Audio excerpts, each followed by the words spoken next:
Tratando de concentrar las diferentes definiciones tenemos de la orden. De la orden nos indica que es un proceso de recogida y análisis de la información relevante para descubrir cualquier faceta de la realidad educativa y formular un juicio sobre la adecuación a un patrón o criterio previamente establecido como base de la toma de decisiones. Pero tal vez la definición de Cabrera nos da una definición más holística de evaluación.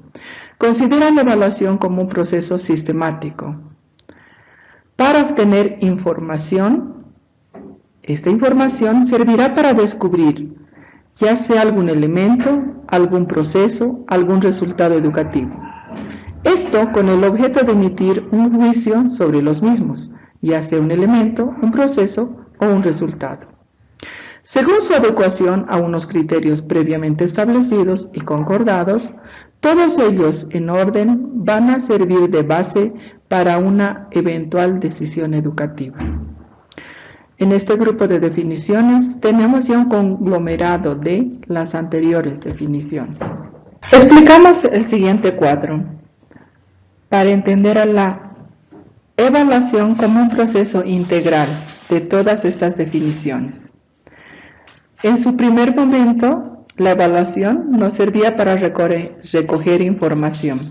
Pero esta información debe ser total, no solo del alumno, sino del proceso y de todos los elementos que intervienen en los momentos educativos. Cabe destacar que esta recogida de información debe ser objetiva. Luego añadimos un juicio de valor sobre esta recogida de información. Pero este juicio de valor está en función de criterios elaborados y en función de un convenio sobre estos criterios. ¿Para qué? Todo esto para que se tenga una toma de decisiones frente a los problemas de la realidad. Como vemos en este cuadro, se han sumado todas las definiciones de la evaluación que han surgido a lo largo del tiempo y el cambio de paradigmas en función de la evaluación. Pasamos ahora a ver la integración de la evaluación. La evaluación en sí es un proceso sistemático de recogida de información. Esta información la relacionamos con la emisión de juicios de valor, que a la vez está orientada hacia la dirección de la toma de decisiones. Este es el ciclo de la evaluación. Ahora vamos a pasar a ver el segundo punto, periodos históricos de la evaluación. Vamos a tomar en cuenta 4 periodos esenciales. El primero es la generación de la medición. El segundo, la generación descriptiva. El tercero, la generación del juicio. Y el cuarto, la generación constructivista. Periodos históricos de la evaluación. Pasamos a ver la generación de la medición. En este periodo se lo denomina el periodo del pre-tayleriano. Como ustedes recuerdan, Tyler es uno de los primeros teóricos que habla de la evaluación. ¿Qué características tiene este periodo?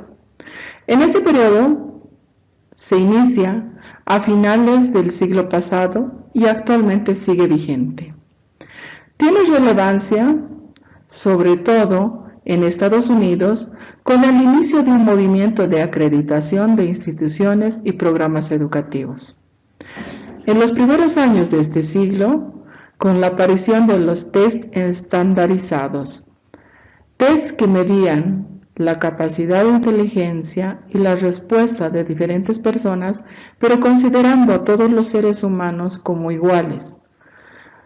Ya se han superado esas teorías porque ya se ha descubierto que los seres humanos no somos objetos estandarizados, somos diferentes unos de otros. Estos test estandarizados eran instrumentos de medición para la evaluación. El interés central de esta época era la atención de la calidad en la educación. Lo que más les interesaba era el rendimiento de los estudiantes, la medición mediante test o pruebas. A esta primera generación se le denomina la generación de la medición.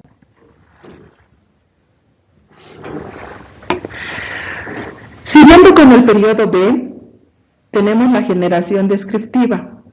Esta generación es ya propiamente considerada como el periodo tayloriano. ¿Qué características tiene? Surge después de la Primera Guerra Mundial y su auge hasta la década de los años 30. Ralph Tyler presenta una renovada visión del currículum y la evaluación. Este teórico plantea el modelo de la planificación curricular tecnológica, en el cual pone énfasis en la selección y organización del contenido, así como en las estrategias para transmitir la información y evaluar el logro de los objetivos. Lo que más les interesaba a ellos era en qué medida han sido alcanzados los objetivos y sugiere compararlos entre resultados y objetivos propuestos.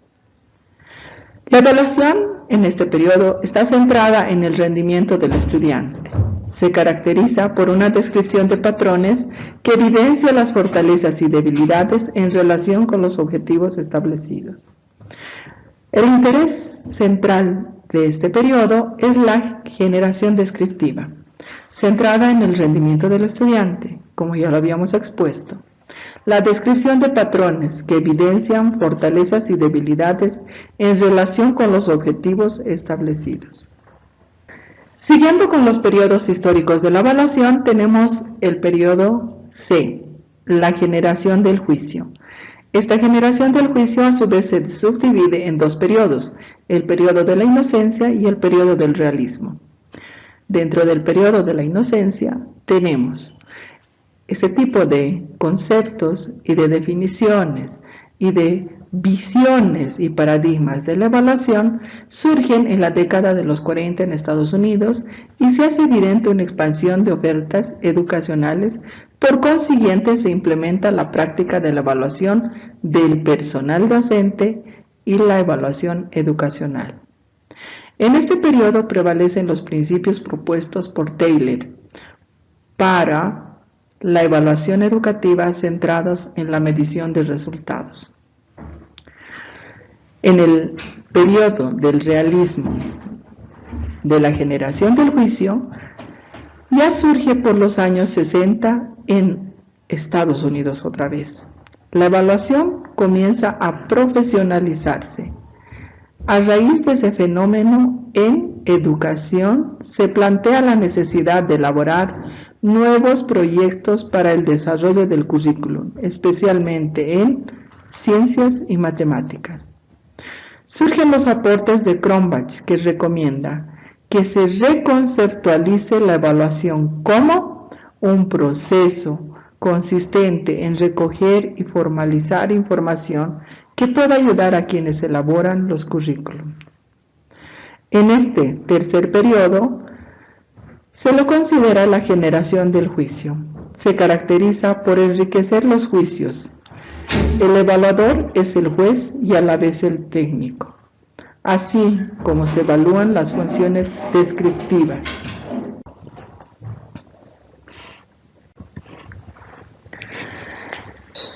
Ahora vamos a ver las funciones de la evaluación.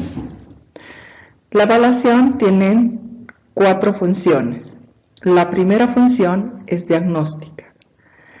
En la institución educativa se hace una síntesis o guía para mejorar nuevos aspectos en busca de una mayor calidad educativa. Esta función de la evaluación se hace desde un punto de vista institucional. En toda unidad educativa debe hacerse primero un diagnóstico para ver cuáles son las fortalezas y las debilidades de nuestra institución para poder direccionar y crear nuevas guías para el mejoramiento del proceso educativo. Otra función de la evaluación es la función instructiva. La evaluación nos ayuda a promover indicadores para tomar una estrategia laboral. Esta función instructiva promueve indicadores para tomar una estrategia laboral. En las universidades son centros de enseñanza aplicados a la función laboral, donde la evaluación instructiva tiene un papel muy importante, porque nosotros en la universidad enseñamos teorías, pero también instruimos ciertas habilidades. Otra función de la evaluación es la función educativa. El profesor conoce cómo es percibido su trabajo con sus colegas, estudiantes y autoridades, en relación con el plan de motivación y actitud. En realidad, la función educativa de la evaluación permite ir mucho más allá